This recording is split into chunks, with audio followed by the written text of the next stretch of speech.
Hello friends and students, welcome to BKG classes. Today we are going to start our fantastic session for the class 9th geography chapter number 2 physical geography of India. India की physical geography क्या बोलती है ये हम बात करते हैं। तो सबसे पहले हम लोग बात करेंगे रॉक साइकिल के बारे में। रॉक साइकिल के लिए अगर हम बात करें तो रॉक साइकिल मतलब रॉक कैसे बनता है और कैसे खत्म हो जाता है, इस प्रोसेस को हम बोलते हैं रॉक साइकिल। तो रॉक साइकिल की बात करें तो मैग्मा जो होता है वॉल्केनिक एक्टिविटी से वो इरप्ट होता है मतलब बाहर निकलता है, और जब वो सूख जाता है तो वो इग्नियस रॉक फॉर्म करता है। इग्नियस रॉक जो होता है वो मैग्मा या लावा के सूखने से बनता है। मैग्मा किसको बोलते हैं? जब ये वॉल्केनिक एक्टिविटीज जो हो रही हैं उसके अंदर में रहेगा, वेंट के अंदर में है तो मैग्मा कहलाएगा, बाहर आ जाएगा तो लावा कहलाएगा। तो मैग्मा मतलब जमीन के अंदर सूखे या बाहर सूखे, वो दोनों ही कंडीशन में वो इग्नियस रॉक कहलाते हैं। एक इंट्रूसिव इग्नियस रॉक कहलाता है, एक एक्सट्रूसिव कहलाता है। हालांकि अभी हम लोग इग्नियस रॉक ही याद कर लेंगे तो सफिशिएंट होगा। जब ये रॉक बन जाता है, अब किसी वेदरिंग प्रोसेस के कारण, वेदरिंग मतलब रॉक्स का टूटना, तो वेदरिंग प्रोसेस के कारण अगर रॉक टूटता है सेडिमेंट से बन जाता है, मतलब टुकड़ों में टूट जाता है वो, और टुकड़ों में टूट के किसी नेचुरल स्टिक के कारण, मतलब जैसे हम बात करें कि फॉसिल्स के कारण। फॉसिल्स क्या होते हैं? फॉसिल्स किसी जानवर या प्लांट्स के जो सड़ जाता है जब वो रिमेन्स बच जाते हैं उसके, तो वो स्टिकनेस जो उसमें आ जाती है, उसमें जो ग्लूनेस आ जाती है, उसके थ्रू अगर ये सेडिमेंट्स आपस में चिपक जाते हैं, या फिर हो सकता है मिट्टी चिकनी हो गई हो उसके थ्रू आ जाए, या किसी और नेचुरल सब्सटेंस के कारण अगर वो चिपक जाते हैं और उनके ऊपर थाउजेंड्स ऑफ ईयर के दौरान ग्रेट हीट और प्रेशर लगता है। थाउजेंड्स ऑफ ईयर की प्रोसेस रहेगी ये, और इसमें ग्रेट हीट और प्रेशर लगेगा, तो ये बन जाएंगे सेडिमेंट्री रॉक। अब इन सेडिमेंट्री रॉक पे अगर और थाउजेंड्स ऑफ ईयर की प्रोसेस लगेगी, और वो प्रोसेस के थ्रू अगर वो अपने फिजिकल या केमिकल फीचर्स में चेंज कर लेता है, किसी फिजिकल प्रॉपर्टी में चेंज कर लेता है, अपने टेक्सचर में चेंज कर लेता है, अपने एलिमेंट्स में चेंज कर लेता है किसी भी कारण से, तो वो थाउजेंड्स ऑफ ईयर की जो प्रोसेस रहेगी जिसमें उसको बहुत ज़्यादा हीट मिली है, बहुत ज़्यादा प्रेशर मिला है, और उसके कारण अपने फॉर्म में उसने चेंज कर लिया है, तो ऐसा जो फॉर्म किया हुआ नया रॉक होगा उसको हम बोलेंगे मेटामॉर्फिक रॉक। तो पहला होता है टाइप इग्नियस रॉक, दूसरा होता है सेडिमेंट्री रॉक, और तीसरा होता है मेटामॉर्फिक रॉक। वापस से अगर वो मैग्मा मिल जाएंगे तो वापस प्रोसेस स्टार्ट हो जाएगी। It is called the rock cycle. हमने कुछ एग्जाम्पल्स भी लिए हैं इग्नियस रॉक के, जैसे ग्रेनाइट उसका एग्जाम्पल है। सेडिमेंट्री में हम बात करें तो सैंडस्टोन, लाइमस्टोन और सैंडस्टोन है। मेटामॉर्फिक में बात करें तो मार्बल है, स्लेट है। ऐसे कुछ एग्जाम्पल्स भी हमने देखे हैं। अगर हमको जो भी स्टोन मिलेंगे वो इन तीन कैटेगरी में से ही एक मिलते हैं। चलिए अब हम आते हैं मेजर पोर्शन पे। हमारे मेजर फिजियोग्राफिक डिविजन्स क्या हैं? इंडिया को फिजियोग्राफिक जियोग्राफी में कितने पोर्शन में बांटा हुआ है? तो हम बात करें, पहला हमारा पोर्शन आता है हिमालयन माउंटेन्स। ये जो ऊपर आपको दिख रहा है ब्लू कलर में, ये हिमालयन माउंटेन्स है। ये हिमालयन माउंटेन्स जो हैं ये जम्मू कश्मीर से यहाँ से स्टार्ट होते हैं, और ये ईस्ट वर्ड जाते हुए अरुणाचल प्रदेश और उसके बाद मिजोरम, नागालैंड यहाँ से होते हुए फिर यहाँ पे डिसअपियर हो जाएंगे। यहाँ पे सबमरीन माउंटेन बन जाएंगे। सबमरीन माउंटेन क्या होते हैं? ऐसे माउंटेन जो कि समुद्र के लेवल से नीचे चले गए हैं, अभी इतने बड़े नहीं हुए हैं, उनको इतना कॉम्प्लेन नहीं मिला है कि वो उनकी हाइट बढ़ जाए। जब हाइट बढ़ जाएगी तो वो आइलैंड्स कहला जाएंगे या फिर माउंटेन्स कहला जाएंगे। जैसे हम बात करें इसी में, अगर हम बात करें तो हिमालय का ही एक्सटेंशन हमको मिलता है Andaman and Nicobar island. Andaman and Nicobar island इसी हिमालयन रेंज का ही एक्सटेंशन है। बीच में यहाँ पे अगर हम बात करें तो यहाँ पे डिसअपियर हो जाते हैं वो माउंटेन्स जो हैं, वो सबमरीन माउंटेन बन गए, सी लेवल से नीचे हैं, और उसके बाद वापस उभर के आते हैं तो हमको अंडमान और निकोबार आइलैंड्स के रूप में दिखते हैं। फिर हम बात करें नॉर्थर्न प्लेन्स की। ये वो एरिया होता है जिसको नदी थाउजेंड्स ऑफ ईयर की प्रोसेस में सॉइल इरोशन के थ्रू प्लेन कर देती है। तो इस पोर्शन की अगर हम बात करें, ये गैंगेटिक प्लेन है। गैंगेटिक प्लेन मतलब गंगा के द्वारा बनाया हुआ प्लेन। तो देखिए कितना बड़ा प्लेन है। ये उत्तर प्रदेश पूरा कवर हो रहा है, बिहार, झारखंड, वेस्ट बंगाल, इवन बांग्लादेश भी उसी में आ रहा है, गैंगेटिक और ब्रह्मपुत्र प्लेन में। और ये इस तरफ वाला जो ग्रीन पोर्शन दिख रहा है आपको, ये ब्रह्मपुत्र प्लेन है। ब्रह्मपुत्र रिवर जो है हम बात करेंगे वो मानसरोवर से इधर से निकल के आती है, सांगपो रिवर, और इधर ब्रह्मपुत्र आती है। हम लोग हमारे ड्रेनेज चैप्टर में उसके बारे में डिस्कस करेंगे। तीसरा हम बात करें पेनिनसुलर प्लेटू। पेनिनसुलर मतलब होता है ऐसा लैंड जो कि तीन तरफ से पानी से घिरा हुआ हो। इधर हम बात करें तो यहाँ पे अरेबियन सी है, इधर बे ऑफ बंगाल है, और नीचे हम बात करें तो इंडियन ओशन है। तो ये जो साउथ इंडिया का पोर्शन है, ये साउथ इंडिया का पोर्शन क्या कहलाता है? Peninsular land. पेनिनसुलर प्लेटू, प्लेटू मतलब होता है टेबल टॉप, मतलब एक ऐसा माउंटेन का टाइप जो कि ऊपर से फ्लैट हो, उसको हम बोलते हैं प्लेटू। तो देखिए डेक्कन प्लेटू, देखिए आप कितने बड़े एरिया में आ रहा है डेक्कन प्लेटू। इसके भी हम बात करेंगे फॉर्मेशन कैसे हुआ डेक्कन प्लेटू का, आज हम वो भी डिस्कस करेंगे। चौथा हम बात करते हैं इंडियन डिजर्ट। थार डिजर्ट आता है इंडिया में। इंडिया में डिजर्ट का नाम क्या है? रेगिस्तान का नाम क्या है? थार, THAR, थार। तो थार डिजर्ट आता है, वहां पे हमको सैंड मिलती है, डिजर्ट एरिया मिलता है। डिजर्ट मतलब रेगिस्तान। कोस्टल प्लेन, कोस्टल प्लेन की अगर हम बात करें तो कोस्टल एरिया ये वाला आ रहा है, ये हमारा कोस्टल प्लेन एरिया हो गया, ये येलो वाला, और इसको हम बात कर ले तो ये कोस्टल प्लेन एरिया आ गया। यहाँ पे इस तरफ अगर हम बात करेंगे ग्रीन वाले एरिया पे, तो यहाँ पे माउंटेन रेंज है, यहाँ पे वेस्टर्न घाट है, यहाँ पे ईस्टर्न घाट है। वेस्टर्न घाट को सह्याद्री माउंटेन्स रेंज भी बोला जाता है, वो भी हम बात करेंगे। उसके बाद आइलैंड्स, यहाँ इस पोर्शन पे कोरल आइलैंड्स हैं जिसको हम लोग लक्षद्वीप के नाम से जानते हैं, और इस तरफ अभी हमने बात करा अंडमान एंड निकोबार आइलैंड है। वैसे तो इंडिया में बहुत सारे आइलैंड्स हैं, ठीक है, पर जो मेजर आइलैंड्स हैं वो लक्षद्वीप और अंडमान एंड निकोबार आइलैंड्स हैं। चलिए हम नेक्स्ट पे बात करते हैं। हम बात कर रहे हैं हिमालय रेंज के बारे में। तो देखिए हिमालय रेंज जो है वो नॉर्थ से स्टार्ट हो रही है यहाँ पे जम्मू कश्मीर से, और ईस्ट वर्ड वो अरुणाचल प्रदेश तक जा रही है। ये कौन सी रेंज है? ये है 3 रेंज में बसा हुआ है। हिमालय जो है वो 3 माउंटेन रेंज का है। रेंज क्या होती है, पहले हम ये बात करें माउंटेन रेंज क्या होती है। जब कोई माउंटेन्स की सीरीज चलती है तो हम उसको बोलते हैं माउंटेन रेंज। तो माउंटेन रेंज जो है हिमालय माउंटेन रेंज, कोई एक पहाड़ नहीं है हिमालय, वो बहुत बड़ी सीरीज है। उसमें 3 सीरीज चल रही हैं। पहली है ग्रेट हिमालय, ग्रेट हिमालय। उसके अलावा बात है लेसर हिमालय। लेसर हिमालय ये बीच वाली रेंज जो है, इसको हिमाचल रेंज भी बोला जाता है। लेसर हिमालय को हिमाचल रेंज भी बोला जाता है। और ये जो पर्पल कलर में आपको दिख रही है, यह है सह्याद्री शिवालिक रेंज, इसको हम बोलते हैं शिवालिक रेंज, जो कि इधर आती है। अब अगर हम एरिया वाइज देखें, देखिए मैंने उसको एरिया वाइज भी दिखाया है, इसको मैंने ज़्यादा एरिया कवर किया है ग्रेट हिमालय को। इसकी अगर हम बात करें इस पोर्शन पे, हम लोग बात करेंगे नॉर्थ से ईस्ट तरफ। तो नॉर्थ तरफ चौड़ाई जो होती है बहुत ज़्यादा होती है और ऊंचाई भी बहुत ज़्यादा होती है as compare to eastern part. फिर हम बात करें हिमाचल, उसमें भी सेम है और शिवालिक में भी सेम है। इसके बाद अगर हम बात करें धीरे धीरे हम जैसे आएंगे तो ये इस तरफ आके पूरे एक साथ मिल जाते हैं, यहाँ पे आके टूट जाते हैं और एक साथ मिल जाते हैं इस तरफ। यहाँ पे हमको रेंज जो दिखेगी बहुत छोटे छोटे दिखेंगे as compare to this portion.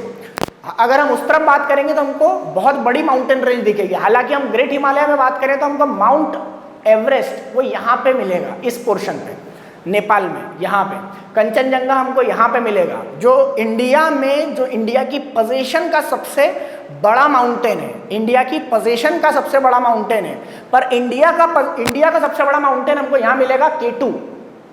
K2 India की सबसे बड़ा माउंटेन है, पर इंडिया की पोजीशन में जो सबसे बड़ा माउंटेन है वो हमको यहाँ सिक्किम में मिलेगा और उसको हम बोलेंगे कंचनजंगा। नाउ आगे हम देखते हैं, इसी पे और थोड़ा सा हम देखते हैं। तो हम रेंजेस की बात करें और थोड़ा सा समझने की हम लोग कोशिश करते हैं। देखो हमको यहाँ पे मिलती है काराकोरम रेंज, ये काराकोरम रेंज है, ठीक है।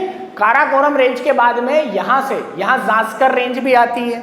जास्कर रेंज के बाद में फिर यहाँ से ग्रेट हिमालय स्टार्ट होता है यहाँ से, और इस तरफ से वो जाता है।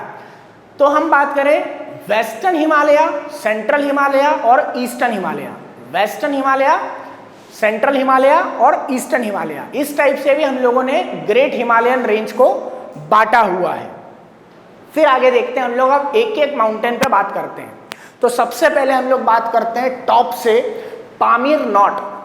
पाकिस्तान तरफ से एक माउंटेन रेंज आती है Hindu Kush mountain range, Hindu Kush mountain range, और इधर चाइना तरफ से, तिब्बत तरफ से आती है कुनलुन माउंटेन रेंज। और वो जाके जहां मिलती है, जहां जाके वो दोनों माउंटेन रेंज आपस में कोलिड होती हैं, एक साथ जुड़ती हैं, उसको हम बोलते हैं नॉट। जब दो माउंटेन रेंज आपस में जुड़ते हैं तो उसको नॉट कहा जाता है। तो इस नॉट का नाम क्या है? पामीर नॉट। तो पामीर नॉट से स्टार्ट होता है। उसके बाद हम बात करें तो देखो यहाँ पे आ रहा है काराकोरम रेंज, काराकोरम रेंज, ये काराकोरम रेंज आ रहा है। उसके नीचे आएगा लद्दाख रेंज, लद्दाख यहाँ पे आ जाता है, लेह लद्दाख, तो लद्दाख रेंज। उसके बाद जांस्कर रेंज, जांस्कर रेंज के बाद हम बात करें कैलाश रेंज, कैलाश मानसरोवर जो हम लोग बात करते हैं, हमारे हिंदू मैथोडोलॉजी के हिसाब से अगर हम देखें तो वहाँ पे शिव जी का निवास है, जहाँ मानसरोवर लेक भी है, ये मानसरोवर लेक ये दिख रहा है यहाँ पे। फिर हम बात करें इसी में, तो यहाँ पे हम बात करेंगे, इसी में हम लोग जैसे आ जाएंगे तो यहाँ पे आ जाएगा माउंट एवरेस्ट। माउंट एवरेस्ट के पास में कंचनजंगा, यहाँ बीच में मकालू भी है। यहाँ माउंट एवरेस्ट और कंचनजंगा के बीच में मकालू रेंज भी है, ठीक है। मकालू रेंज के पास में ही अन्नपूर्णा रेंज भी है, इस तरफ यहाँ पे अन्नपूर्णा रेंज भी है, यहाँ ये नंदा देवी रेंज है। हाँ, तो कंचनजंगा इस तरफ आता है। कंचनजंगा की अगर हम बात करें तो कंचनजंगा सिक्किम में है और इंडिया का सबसे, इंडिया की पोजीशन में इंडिया का सबसे बड़ा माउंटेन है हिमालयन माउंटेन रेंज में। तीन चीजें हैं, तीनों को ध्यान से सुने। हिमालयन रेंज का सबसे बड़ा माउंटेन माउंट एवरेस्ट, कहाँ है वो? नेपाल में। इंडिया की पोजीशन में, इंडिया की पोजीशन में हिमालयन माउंटेन का सबसे बड़ा माउंटेन कंचनजंगा, जो इंडिया की पोजीशन में है। इंडिया का सबसे बड़ा माउंटेन ये आ जाएगा K2 गॉडविन, K2, ठीक है। वो बेसिकली POK एरिया में आता है, पाक ऑक्यूपाइड कश्मीर में आता है वो, तो वो वाला इंडिया की पोजीशन में नहीं है, नहीं तो वो इंडिया का सबसे बड़ा माउंटेन है। बट इंडिया की पोजीशन में सबसे बड़ा माउंटेन जो है वो कौन सा है? कंचनजंगा।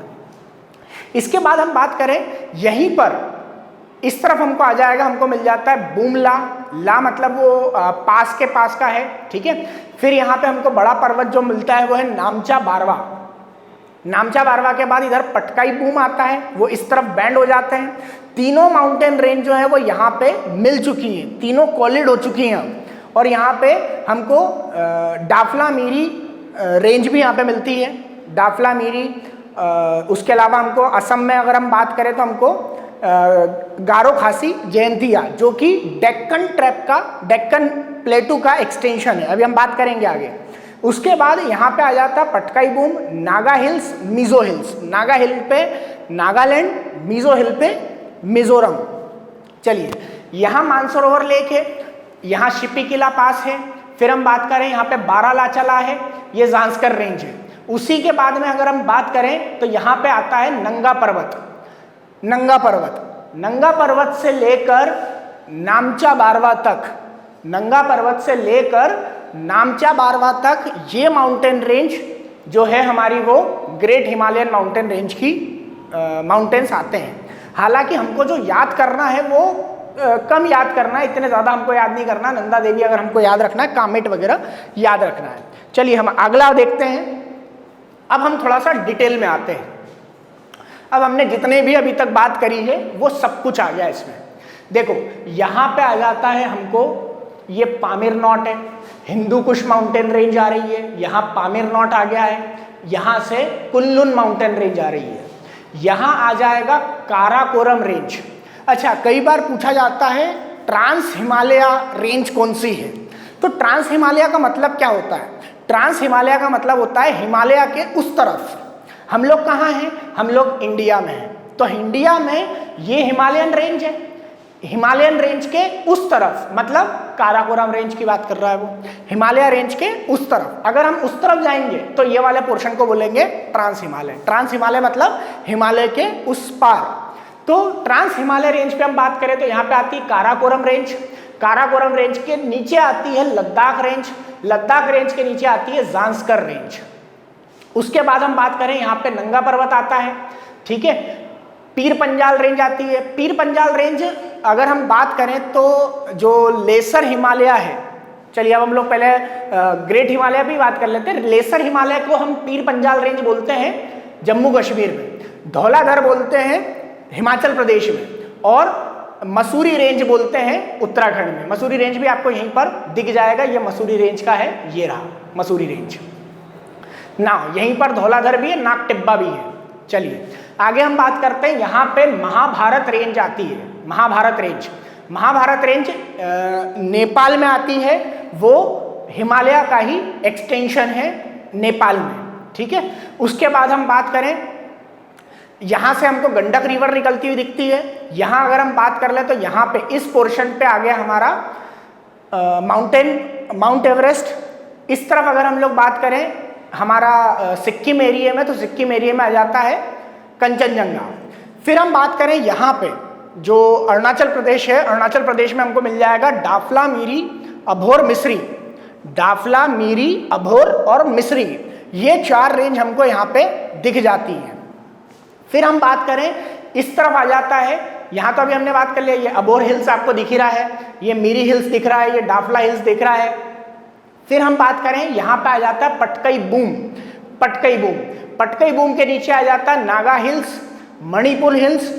नागा हिल्स में नागालैंड बसा हुआ है, मणिपुर हिल्स में मणिपुर बसा है, मिजो हिल्स पे मिजोरम बसा है, ठीक है। और उसके बाद हम बात कर लें मेघालय में आ जाता है गारो, खासी और जयंतिया। ये आ जाता है जो हम लोग डेक्कन की बात करेंगे तब हम बात करेंगे डेक्कन का इस तरफ जो है वो सेंट्रल जो एरिया है यहाँ इस तरफ वाला, ये नीचे दब गया है और उसके बाद ये वाला जो पोर्शन है ये वापस उसी का एक्सटेंशन उभर के आया है मेघालय में। तो गारो, खासी, जयंतिया जो है वो डेक्कन का ही एक्सटेंशन है उस एरिया में, और ये जो है डाफला, मिरी, अभोर, मिस्री, ये हिमाचल प्रदेश की रेंज है। अधिकतर कंफ्यूजन में रहते हैं कि गारो, खासी अभी इसका है, नहीं वो उसका नहीं है, वो डेक्कन का ही एक्सटेंशन है। चलिए हम बात करें आगे। नाउ कॉन्टिनेंटल ड्रिफ्ट थ्योरी, चलिए इस पे हम बात करते हैं। हो सकता है आपके पास जो बुक हो उसमें थोड़ा सा आगे पीछे चल रहा हो, पर जितना आपकी बुक होगी, वो कोई सी भी बुक हो 9th लेवल की, उसका सब कुछ यहाँ पे है, उसका एक्स्ट्रा ही मिलेगा इस वीडियो में, कम कुछ नहीं मिलेगा।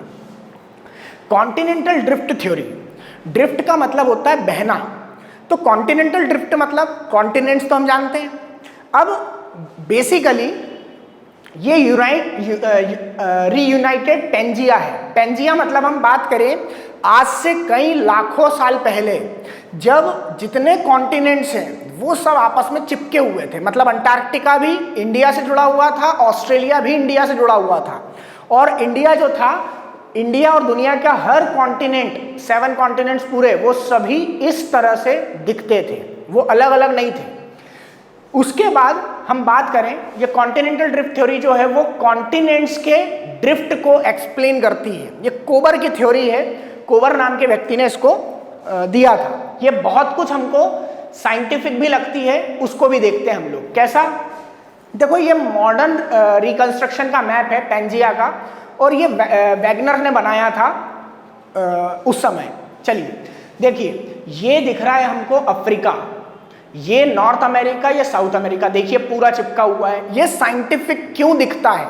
इस थ्योरी को बाकी थ्योरी से ज़्यादा अच्छा क्यों माना गया है? ऐसे तो बहुत सारी हमारे इंडिया की फॉर्मेशन की बहुत सारी थ्योरीज दी गई है, बट उन थ्योरी में सबसे इम्पॉर्टेंट थ्योरी जो है और सबसे ज़्यादा साइंटिफिक थ्योरी जो है वो कॉन्टिनेंटल ड्रिफ्ट थ्योरी है। उसका कारण क्या है? देखिए, इसको ध्यान से देखिएगा। साउथ अमेरिका का पोर्शन और अफ्रीका का पोर्शन, ये पोर्शन जो होता है बिल्कुल सेम है। इससे ऐसा ही लगता है कि दोनों को पजल जैसा अगर हम जमा दें तो ये बिल्कुल एक जैसा आ जाएगा। उसके बाद हम बात करें अंटार्कटिका का पोर्शन और जो साउथ अफ्रीका के ऊपर वाला पोर्शन है वो और अंटार्कटिका, वो एक जैसा है। ऑस्ट्रेलिया का ये पोर्शन और अंटार्कटिका का पोर्शन ये आपस में कंबाइंड है। और उसके अलावा टेथिस सी था एक, इस पोर्शन पे नॉर्थ एशिया जो है यहाँ पे ये एशिया है और ये साउथ एशिया है।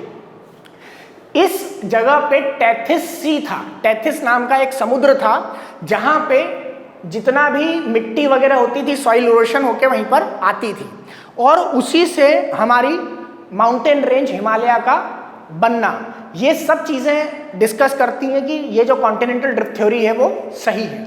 चलिए आगे और बढ़ते हैं इसमें। तो जो पेंजिया था उसको हम लोगों ने जब अर्थक्वेक आया और कोई इंटरनल एक्टिविटीज हुई उसके बाद ये दो हिस्सों में टूटा। देखिए ये इंडिया है, ये आपको पेनिनसुलर लैंड दिख रहा होगा, ये पेनिनसुलर लैंड है। गोंडवाना लैंड नीचे वाला बना, ठीक है। उस गोंडवाना लैंड से सदर्न अमेरिका निकला, उसके अलावा ऑस्ट्रेलिया निकला, अंटार्कटिका निकला और इंडिया निकला।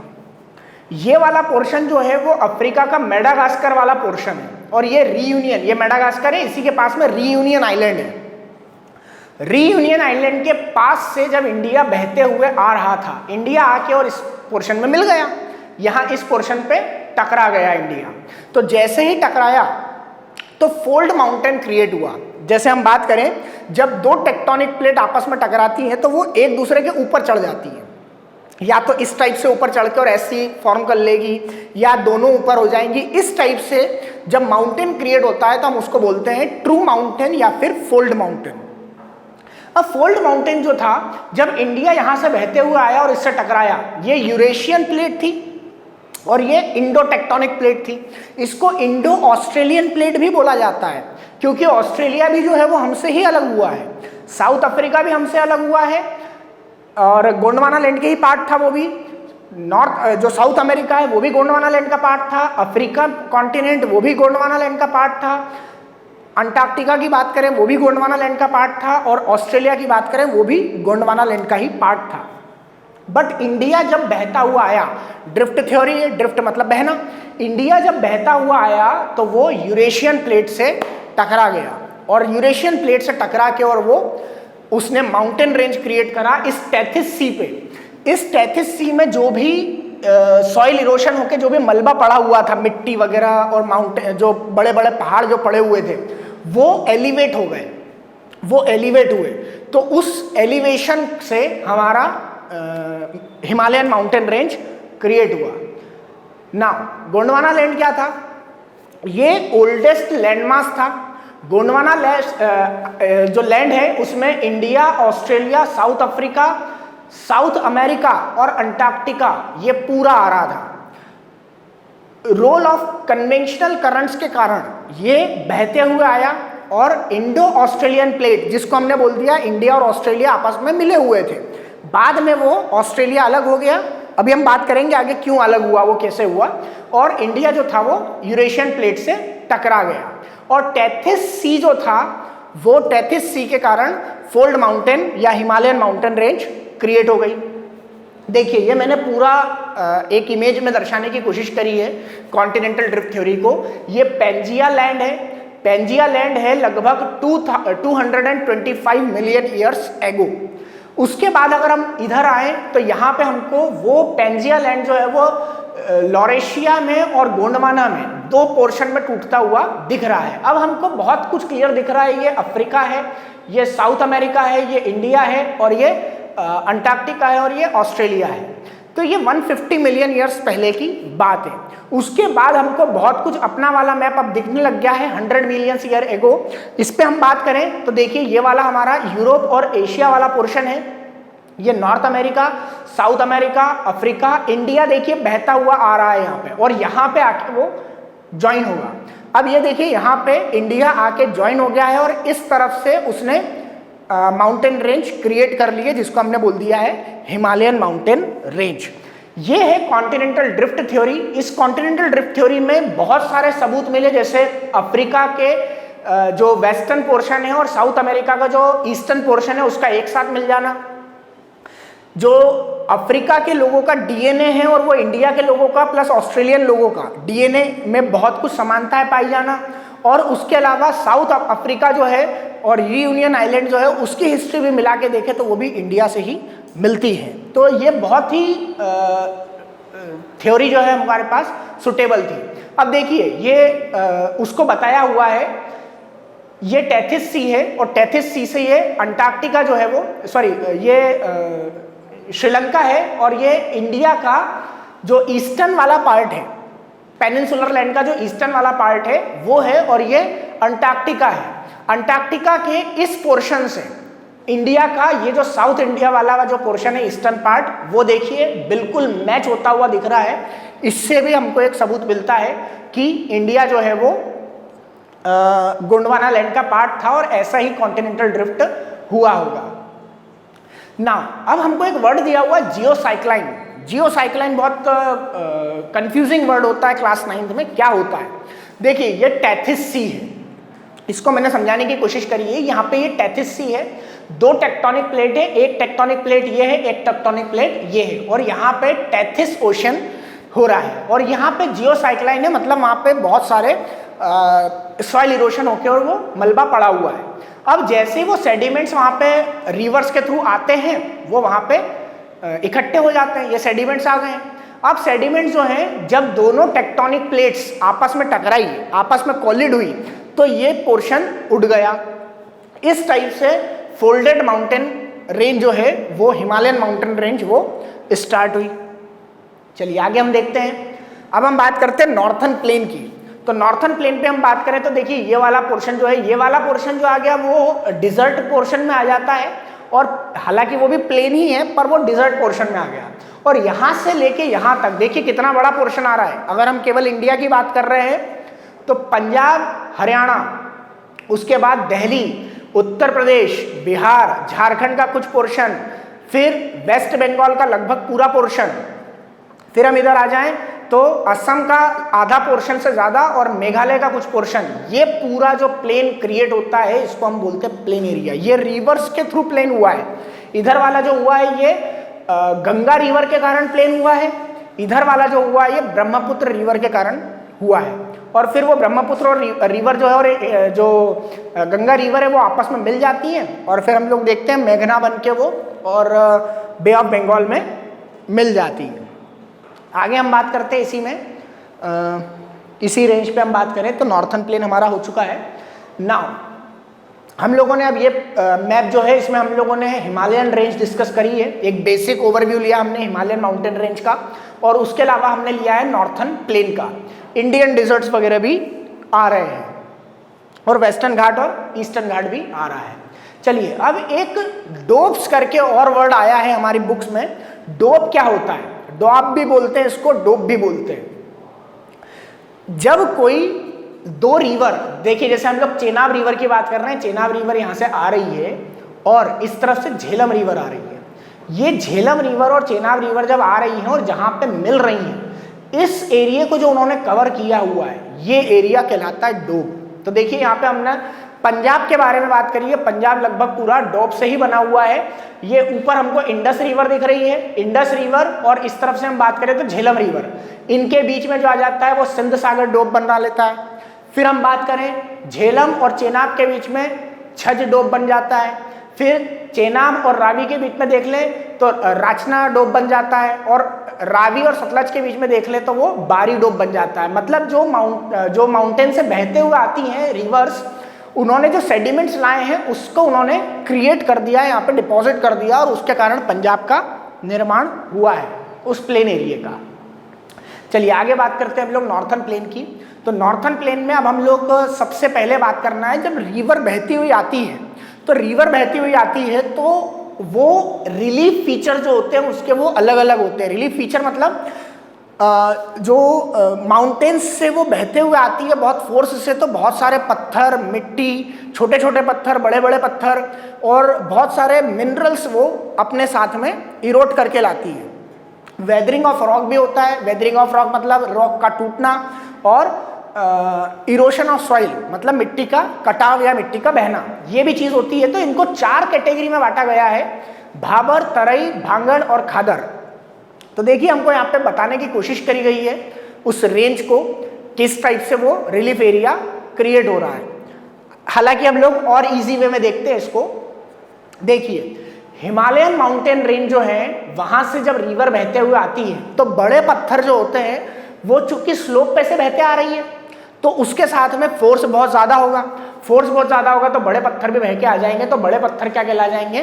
भाबर रेंज। वो एक जगह इकट्ठे हो जाते हैं। अब ये पत्थर इतने बड़े हैं कि ये नदी के भी ऊपर चले गए हैं। तो यहाँ इस एरिया में अगर हम बात करें तो यहाँ पे जो रिवर्स होती है वो लगभग डिसअपियर हो जाती है। डिसअपियर मतलब वो दिखती ही नहीं है। क्यों नहीं दिखती है? क्योंकि पत्थर इतने बड़े हैं, उनके नीचे से बह रही हैं, उनके नीचे से रिवर बह रही हैं, उनके साइड से जो गेपिंग है उसमें रिवर बह रही है, पर वो पत्थर इतने बड़े हो गए हैं कि उसके ऊपर केवल बाढ़ की सिचुएशन में के अलावा वहां पे नहीं दिख पाती है। आगे हम बात करें, बड़े बड़े पत्थर तो यहाँ रह गए, छोटे छोटे पत्थर भी रह जाएंगे। अब यहाँ पे आ जाता तराई रेंज। तराई रेंज पे मिट्टी और थोड़ी सी मिट्टी और छोटे छोटे पत्थर जो है वो यहाँ पे आ जाएंगे। फिर हम बात करें भांगड़ और खादर। यहाँ भांगड़ जो है वो पुराना एरिया है, खादर जो है वो नया एरिया है। दोनों जगह मिट्टी ही इकट्ठी हो रही है और मिट्टी इकट्ठी हो जाने के कारण पुराने समय में जो उसका तट था, अगर हम बात करें कि जो रिवर जो थी वो चौड़ी हुआ करती थी, पर धीरे धीरे साइड से दोनों तरफ से उसने जब मिट्टी इकट्ठा करना स्टार्ट कर दी तो वो छोटी होती गई। तो पुराने समय में जब बहुत बड़े एरिया में, वास्ट एरिया में वो फैलती थी तो हम उसको भांगड़ एरिया में वो मिट्टी इकट्ठा करती थी। जब अब छोटी हो गई है तो अब वो पास में ही खादड़ इलाके में मिट्टी को डिपॉजिट करने लग गई है। चलिए आगे हम बात करते हैं भाबर को हम और देखते हैं। देखिए भाबर की मैंने कुछ ओरिजिनल फोटोज ली हैं, कैसा दिखता है भाबर। इसी में हम बात करें तो after descending from the mountains से आने के बाद में, नीचे आने के बाद में डिपॉजिट्स पेबल मतलब पत्थर होता है, in a narrow belt about 8 kilometre to 16 kilometre. ये 8 से 16 किलोमीटर की रेंज का एक एरिया है और इसको हम लोग शिवालिक रेंज का है, नोन एज भाबर। ये रेंज पे आ जाता है। देखिए किस टाइप से बहुत बड़े बड़े पत्थर यहाँ पर पड़े हुए हैं और नदी हमको नहीं दिख रही है, वो पूरी डिसअपियर है। फिर हम आगे आके बात करें तो हम बात करते हैं तराई पे। ये नैरो बेल्ट होता है और वेट एरिया मतलब वो वेट स्वैम्पी मतलब दलदल वाला इलाका होता है और नम इलाका होता है। इसको हम लोग भाबर बेल्ट भी बोलते हैं। Sorry, south of the Bhabar belt होता है ये, भाबर बेल्ट के नीचे की तरफ।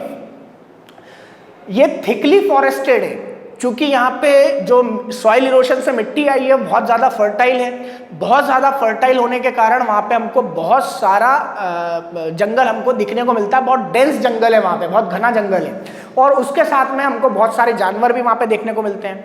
वहाँ पे हम लोग बात करेंगे तो उस एरिया में हमको ग्रेट हिमालय माउंटेन रेंज भी मिलता है और उसके अलावा हमको उत्तराखंड और हिमाचल प्रदेश वाला जो एरिया हम बात करें तो उत्तराखंड वाले एरिया में हमको बहुत सारे नेशनल पार्क वगैरह दिखते हैं, वो इसी तराई बेल्ट में ही रहे हैं। अब इनको धीरे धीरे क्लियर करके एग्रीकल्चर लैंड में कन्वर्ट किया जा रहा है। चलिए आगे हम बात करते हैं भांगड़ बेल्ट की। बात करें तो ये older alluvium of the plains है, पुराना प्लेन इलाका है ये। और कांकर एंड क्लेन, कंकर मतलब छोटे छोटे पत्थर जो है और क्ले जो है, क्ले मतलब मिट्टी, ये यहाँ पे पाई जाती है। ये रिन्यूएबल फ्रिक्वेंटली नहीं हो रहा है, ये रिन्यूएबल नहीं होता है और लेस फर्टाइल है, तो ज़्यादा उपजाऊ नहीं है ये। और ये अब जैसे हम लोगों ने पहले बात करी थी, देखिए वापस लेके जाता हूँ आपको, ये देखिए भांगड़ रेंज अब ये रिवर से बहुत ज़्यादा दूर हो चुका है, रिवर से अब बहुत ज़्यादा दूर हो चुका है। तो यही उसमें बात करी गई है कि it is found away from the river. चलिए हम लोग फोटोज़ भी आप देखते रहिएगा, फोटोज़ भी मैंने डाली हैं एंटरटेनमेंट के लिए। द खादर की अगर हम बात करें तो ये न्यू प्लेन है, नया प्लेन इलाका है। यहाँ पे नई मिट्टियाँ जमा हो रही है। अब जो नदी रिवर बहा के ला रही है सॉइल इरोड करके, वो यहाँ पे डिपॉजिट हो रही है। ये ईयर आफ्टर ईयर रिन्यूड होता जा रहा है, मतलब उसके ऊपर मिट्टी चल रही है।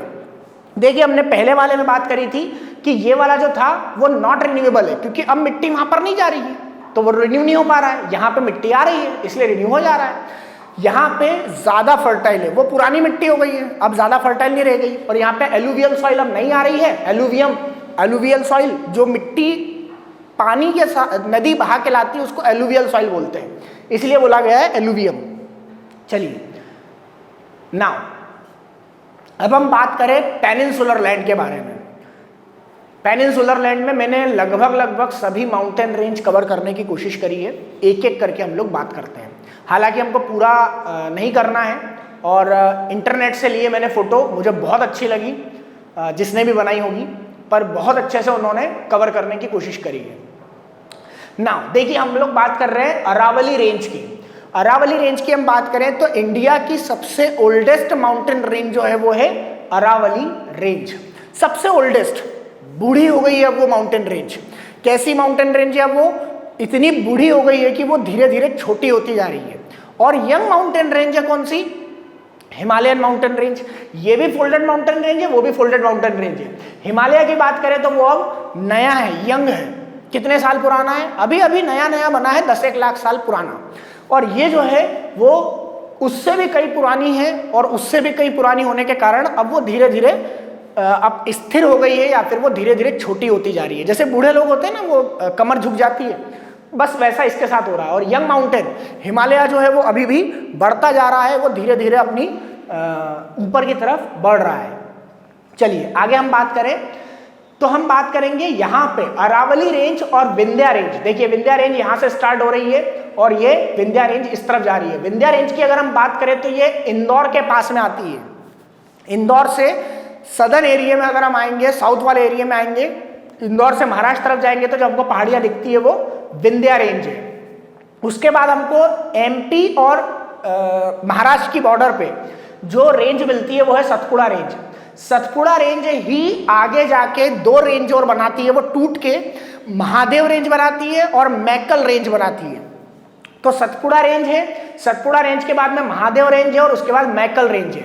महादेव रेंज से ही ताप्ती रिवर निकलती है और मैकल रेंज से 3 रिवर निकलती है। उसमें से मेन रिवर जो है वो है नर्मदा। नर्मदा मैकल रेंज से निकलती है, अमरकंटक से। वो हम लोग बात करेंगे हमारे ड्रेनेज वाले चैप्टर में। फिर हम बात करें अजंता रेंज, अजंता सतमाला रेंज। इसके बारे में अगर हम बात करें तो अजंता और सतमाला रेंज जो है वो डेक्कन प्लेटू के अंडर में ही आ रही है, उसी की माउंटेन रेंज है। डेक्कन प्लेटू है और डेक्कन प्लेटू में ही वो रेंज आ रही है। इसको अगर हम बात करें तो किंग अशोका के समय इसको मोनेस्ट्रीज में कन्वर्ट किया गया था, चंद्रगुप्त मौर्य और अशोका के द्वारा। जो जैन धर्म के जो साधु संत होते थे उनके लिए और बुद्ध धर्म के साधु संतों के लिए ये अजंता रेंज बनाई गई थी।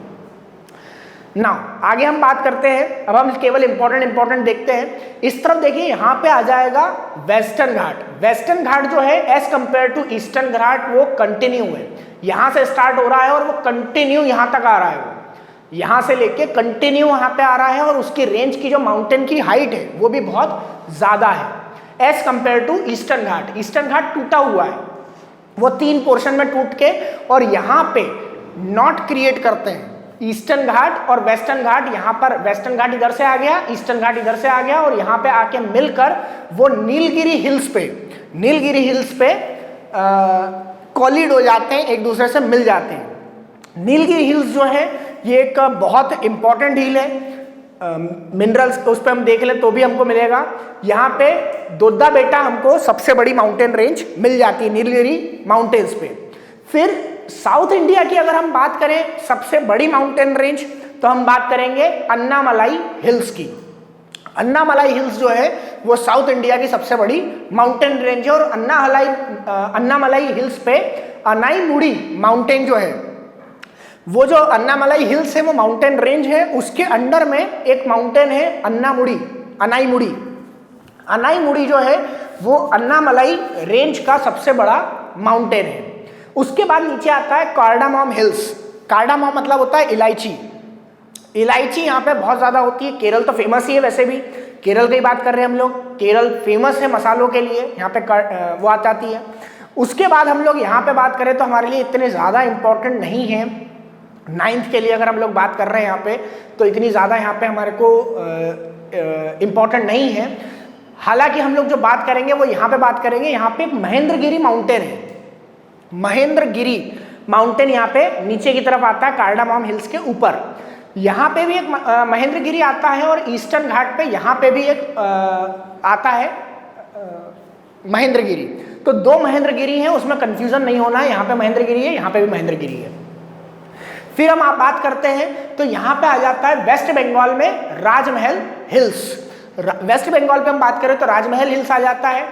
फिर हम बात करें तो रामगढ़ हिल्स आ जाता है इस तरफ। फिर उड़ीसा हिल्स आ जाता है और बाकी फिर बहुत सारी छोटी छोटी हिल्स क्रिएट होती हैं। तो हमको जो याद रखना है वो विंध्यान माउंटेन रेंज है, सतपुड़ा माउंटेन रेंज है, डेक्कन प्लेटूज है, अजंता रेंज है और ये थोड़ा सा नीलगिरी वगैरह, अनाईमुड़ी और कार्डामम, ये 9th के हिसाब से हमारे लिए सफिशिएंट है। यहाँ पे माउंट आबू आता है। अरावली रेंज पे सबसे बड़ा जो माउंटेन है वो आ जाता है ब्रह्मगिरी माउंटेन। और ब्रह्मगिरी माउंटेन पे धोलावीर जैन टेम्पल है, जैनियों का टेम्पल है, वो तीर्थ स्थल है। और वहीं पर माउंट आबू भी है। माउंट आबू की अगर हम बात करें तो वो एकमात्र राजस्थान का एकमात्र हिल स्टेशन है। चलिए, अच्छी जगह है देखने के लिए। आगे हम बात करते हैं वेस्टर्न घाट और ईस्टर्न घाट पे आते हैं। तो देखिए, वेस्टर्न घाट जो है उसको हम लोग 3 पोर्शन में बांटते हैं। पहला नॉर्थ वेस्टर्न घाट है, फिर सेंट्रल वेस्टर्न घाट है और उसके बाद नीलगिरी माउंटेन्स के बाद में फिर वो सदर्न वेस्टर्न घाट है।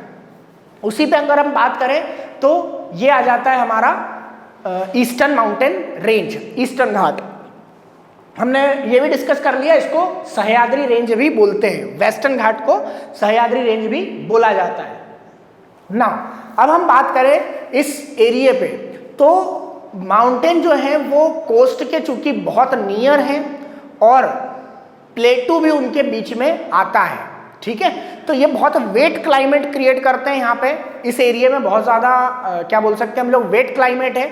और जो फ्लड वगैरह होता है वो उसमें आता रहता है। हम लोग देखते रहते हैं कि इस तरफ यहाँ पे फ्लड वगैरह, केरल वगैरह में या हम लोग मुंबई में बात करें तो फ्लड वगैरह नॉर्मल हो जाता है। आंध्र प्रदेश तेलंगाना की बात करें तो वहाँ पे भी। चलिए आगे हम बात करते हैं। अब ये आ गया है सैंड ड्यून्स। डिजर्ट में हम बात करें तो सैंड ड्यून्स, सैंड ड्यून का मतलब होता है रेत के टीले। ये देखिए, ये जो टीला बना हुआ है, ये जो टीला बना हुआ है इसको बोलते हैं सैंड ड्यून्स। टीला, रेत का टीला, ये बनते बिगड़ते रहते हैं। जो देखिए, आपको अगर दिख रहा होगा तो यहाँ पे आपको कुछ स्कल्स भी दिख रहे होंगे, कुछ झुर्रियाँ दिख रही होंगी। ये हवाएं आती हैं, रेत इधर से उधर शिफ्ट होती रहती है, ये चेंज हो जाती है। ऐसी कोई फिक्स नहीं है कि ये इसमें कोई सैंड की माउंटेन रेंज हो। चलिए अब हम आइलैंड की बात करते हैं। आइलैंड पे बात करें तो इंडिया के जो 2 मेजर आइलैंड है, वास्ट आइलैंड ग्रुप्स है, वो है लक्षद्वीप जो कि कोरल आइलैंड है, अभी हम बात करेंगे, और उसके अलावा है Andaman and Nicobar islands. Island क्या होते हैं? देखिए, अगर कोई जमीन है वो चारों तरफ से अगर पानी से घिरी हुई होती है तो उसको हम लोग बोलते हैं आइलैंड, ठीक है। आइलैंड नेचुरल भी होते हैं और आर्टिफिशियल मैन मेड भी होते हैं। चलिए अब हम बात करते हैं लक्षद्वीप के बारे में। तो लक्षद्वीप जो है, लक्षद्वीप एक कोरल आइलैंड है। अभी हम बात करेंगे कोरल किसको बोलते हैं। कोरल आइलैंड है, कोरल से बना हुआ है, वो कोरल रीफ से, और उसके और लक्षद्वीप और मिनी कॉय के बीच में जो 9 डिग्री चैनल है वो आती है। और कई बार ये क्वेश्चन आया है मिनी कॉय या फिर हम बोलते हैं लक्षद्वीप और मालदीव के बीच में, मालदीव दूसरी कंट्री है, तो लक्षद्वीप और मालदीव के बीच में कौन सी चैनल, कौन सी लैटिट्यूडनल डिग्री है जो मिनी कॉय को मालदीव से अलग करती है, या लक्षद्वीप को या इंडिया को और मालदीव को अलग करती है, तो वो 8 डिग्री चैनल है, ये याद रखिएगा। फिर हम बात करते हैं अंडमान एंड निकोबार आइलैंड के बारे में। तो अंडमान एंड निकोबार आइलैंड जो है वो बहुत इजी है याद करना। North Andaman, middle Andaman, south Andaman, ऊपर नॉर्थ, बीच में मिडिल, नीचे में साउथ, और फिर चौथा आ जाता है लिटिल अंडमान। इसके बाद ये अंडमान माउंटेन जो अंडमान आइलैंड्स हैं, उसके बाद आ गया निकोबार आइलैंड। निकोबार आइलैंड पे हम लोग बात करें तो ये लगभग 10 डिग्री चैनल जो है ये अंडमान आइलैंड्स को निकोबार आइलैंड से सेपरेट करती है, 10 डिग्री लैटिट्यूडनल चैनल। इसके बाद हम बात करें तो यहाँ पे निकोबार में सबसे लास्ट पॉइंट, इंडिया का सबसे लास्ट पॉइंट आता है इंदिरा पॉइंट। इंदिरा कॉल सबसे ऊपर आएगा जम्मू कश्मीर में, और उससे लेके नीचे आ जाता है इंदिरा पॉइंट। तो इंदिरा पॉइंट और इंदिरा कॉल के बीच में इंडिया एग्जिस्ट करता है। चलिए आगे हम बात करते हैं, चलिए हम इतना भी डिस्कस कर ही लेते हैं। यहाँ एक बैरन आइलैंड है नॉर्थ अंडमान और मिडिल अंडमान के बीच में, यहाँ पे बैरन आइलैंड है। बैरन आइलैंड पे हम लोग को डोरमेंट वॉल्केनो मिलता है। डोरमेंट मतलब अब वो एक्टिव नहीं है, वो मिलता है। एक हमको वॉल्केनो यहाँ पे मिलता है जो खत्म हो चुका है, वो नारकोंडमान आइलैंड पे हमको मिलता है, नारकोन डैम पे, जो नॉर्थ अंडमान आइलैंड का एक पार्ट है, नॉरकन डैम। चलिए आगे हम बात करें लक्षद्वीप आइलैंड की। तो देखिए लक्षद्वीप आइलैंड जो है उसकी कुछ फोटोज वगैरह मैंने कलेक्ट करी हैं। ये 36 आइलैंड का 36 कोरल आइलैंड्स का एक ग्रुप है, ठीक है, और इसको हम लोग बोलते हैं लक्षद्वीप। इसको पुराना नाम लक्षद्वीप है, अब उसको लक्षद्वीप बोला जाता है। इसमें से केवल 10 जो हैं वो इनहेबिटेंट हैं, और केवल 6 जगह जो हैं उस पे वो टूरिज्म के लिए खुले हुए हैं। टूरिज्म जो है वो अब हम 6 जगह जा सकते हैं, केवल 6 आइलैंड पे हैं। 36 पर 6 पे हम लोग जा सकते हैं और 10 पे लोग रहते हैं। टोटल एरिया जो आ जाता है वो 32 स्क्वायर किलोमीटर का है, और कोरल डिपॉजिट्स के थ्रू, एटॉल के थ्रू ये क्रिएट होते हैं। एटॉल क्या होता है, देखिए ये एक एटॉल है, ये इस टाइप से, ठीक है। अभी और मैं एक फोटो डाली हुई है, मैंने एक और फोटो ली हुई है एटॉल की अलग से ना। ये कोरल होता है, इसको कोरल रीफ बोलते हैं। जब डाइविंग करने जाते हैं तो हमको ये दिखता है, ठीक है, कोरल। ये कैल्शियम कार्बोनेट के बने हुए होते हैं। इसके अंदर ये बोल सकते हैं एक शेल होती है, इसके अंदर एक जीव रहता है, और जब वो मर जाता है तो वो अपनी जो खाल होती है वो उसको छोड़ देता है, उसके कारण ये क्रिएट होते हैं। और इससे ही क्रिएट होते हुए ये बहुत सॉलिड होते हैं, और इससे ही क्रिएट होते हुए आइलैंड बना है लक्षद्वीप आइलैंड। नाउ इसको हम बोलते हैं एटॉल। हो सकता है कि ये नीचे वाला पोर्शन नहीं भी हो इसमें, मतलब यहां से स्टार्ट हो रहा है और यहां तक आके एक तरफ से खुला भी है तो भी वो एटॉल कहलाएगा, और बंद है तो भी वो एटॉल कहलाता है। चलिए आगे हम बात करें अंडमान आइलैंड्स की। तो Andaman island, Andaman Nicobar island 572 islands का ग्रुप है। वो 36 का था, ये 572 आइलैंड्स का ग्रुप है, और जिसमें से केवल 38 जो है वो परमानेंटली इनहेबिटेंट हैं। उसके बाद अगर हम बात करें, इसमें मोस्ट ऑफ द जो हैं, मतलब 572 में से 572 में से 550 जो है वो अंडमान ग्रुप में आते हैं, ठीक है, जिसमें 26 जो है वो इनहेबिटेंट है। निकोबार में जो है वो स्मॉलर है, और 22 मेन आइलैंड्स है इसमें, जिसमें से केवल 10 जो है वो इनहेबिटेंट है। तो देखिए हम लोग बात करें 26 और 10 लगभग वो आ गया, एक दो और है, ठीक है। This islands spread over the length of 350 kilometre square kilometre. तो ये लगभग 350 स्क्वायर किलोमीटर के हैं, और वो 32 किलोमीटर स्क्वायर किलोमीटर का है।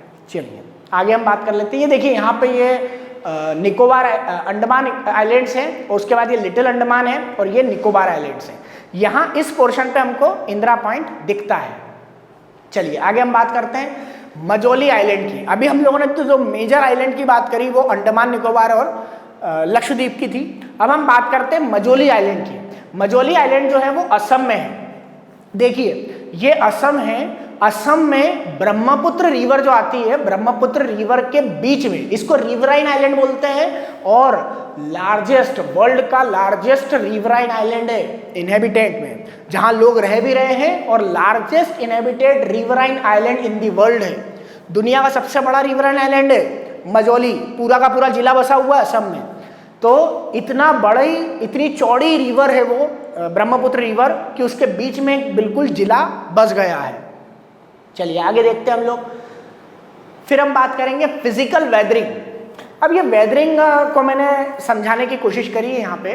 देखिए वेदरिंग कैसे होती है, पत्थर कब टूटता है, तो हो सकता है वो टेम्परेचर चेंज के कारण टूट रहा हो, या फिर फ्रीज थॉ मतलब जो बर्फ वगैरह होती है उसको पिघलना वगैरह हो रहा है, और उस पर बहुत ज़्यादा बार बार बर्फ जम रही है, उसके कारण हो रहा है, या फिर वेव्स आती हैं, रेन आती है, या फिर विंड्स आती हैं, उसके कारण भी लुढ़क के और एक जगह से दूसरी जगह पहुंच जाते हैं, और उसके कारण फिजिकल वेदरिंग होती है।